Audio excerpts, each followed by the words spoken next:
Salut, salut les amis. Senator Cletus aka Ijawi Moses, you're welcome on this platform. Selon Jeune Afrique, qui est un organe de presse proche au système actuel au Cameroun, parce que le système actuel utilise Jeune Afrique pour communiquer de temps en temps. Selon Jeune Afrique, donc les amis, Paul Atangandji serait dans la tourmente. C'est moi qui utilise cette formule. Mais Jeune Afrique insiste et affirme que Paul Atangandji est dans la tourmente. Mais moi, je dis serait dans la tourmente. C'est prudent comme ça. Et Jeune Afrique dit quoi concernant Paul Atangandji? Jeune Afrique parle de la sortie de Paul Atangandji quand Paul Biya était à Genève. Où Paul Atangandji, sans pédagogie, les amis, aucune, a demandé au gouverneur de créer des cellules pour contrôler les émissions de débats sur les médias au Cameroun. Et dans cette correspondance, Paul Atangandji a dit que c'est une question de sécurité nationale. Donc, les gens ne devraient pas parler de l'état de santé de Paul Barthélémy Biya Bivondor.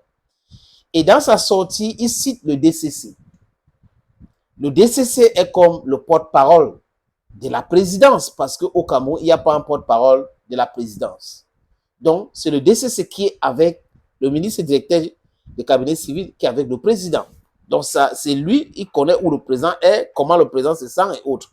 Il avait démenti cette information publiée par ce journal en ligne ABC, qui avait affirmé la disparition de Paul Barthélémy Biya Bivondor.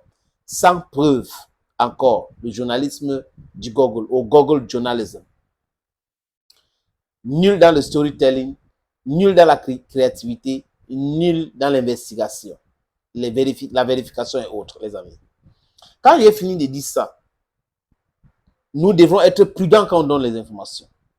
Et là, Paul Atangandji n'a pas procédé par, vous voyez, vu la Constitution, vu le code pénal, vu telle chose, en citant les différents articles pour que les gens puissent consulter. Voilà. Et on sait que dans ces pays, on a un ministère de la communication. Donc, il a passé, il a traversé le ministère de la communication qui est en charge de la communication pour parler à la place de René Emmanuel Sadi. C'est vrai que René Emmanuel Sadi avait fait une sortie, mais la sortie de Paul Atangandji, pour être honnête, n'avait pas sa place. Parce qu'il n'y avait pas de base juridique sur laquelle il était basé, je me répète encore, pour faire cette sortie. Et on avait appris aussi que le Premier ministre l'aurait rappelé à l'ordre. Et que Henri Yebe Aïssi, qui avait annulé cette séance de prière organisée au Palais des Sports, aussi était rappelé à l'ordre par le Premier ministre. Et que le président de la République aurait donné maintenant le plein pouvoir au Premier ministre. C'est toi le chef du gouvernement, c'est toi qui dois diriger ton gouvernement. Aujourd'hui, on apprend aussi que aucun ministre ne peut quitter le Cameroun. Vous savez qu'il y a aussi l'information qui circule selon laquelle il y a un ministre du gouvernement de Paul Barthélémy Biya Bivondor qui a envoyé toute sa famille aux États-Unis, de peur de l'après. Mais si vous travaillez bien, vous avez peur de quoi? Jeune Afrique aussi nous renseigne quoi, les amis, que le contrôle supérieur de l'État s'intéresse à la gestion du fonds Covid au Cameroun.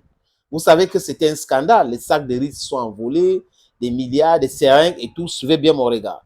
Donc, actuellement, le contrôle supérieur de l'État serait en train de faire ce travail pour voir ce qui s'est passé avec le fonds Covid. Et que à Paul Atangandji, qui aurait programmé un voyage pour le Nord-Ouest, s'est vu refuser l'autorisation pour y aller. Donc, c'est ça qui pousse le journal à dire qu'il est dans la tourmente. Donc, aujourd'hui, les amis, on attend voir. Est-ce qu'il y aura un remaniement? S'il y a un remaniement, est-ce que les mêmes gens-là vont rester ou ils vont changer de portefeuille et autres? Et est-ce que le remaniement, c'est pour préparer les élections? Est-ce que Paul Barthélémy Biya sera candidat? I don't know. On doit être focus pour le changement. Ça doit changer au Cameroun. Il faut embrasser les sujets et les vrais sujets pour pouvoir pousser au changement. Il faut se mobiliser. Il faut se mobiliser pour le changement. Les amis, c'est ce qui devrait nous animer. Et certains ministres devraient savoir éviter de piétiner l'autorité des autres ministres. Vous devrez savoir, ce n'est pas normal le gouverneur ne doit pas piétiner les prérogatives du sous-préfet. Le préfet ne doit pas faire la même chose aux prérogatives du sous-préfet. Le gouverneur ne doit pas faire la même chose aux prérogatives du préfet. Chacun doit se respecter. Le champ d'action, de travail de chacun est déterminé. Et là, les textes sont clairs. Donc, respectez-vous. Un ministre de l'administration territoriale n'est pas un ministre de la communication. On ne devrait pas s'adresser à la presse, à la place du ministère de la communication. Thank you, friends, and bye-bye.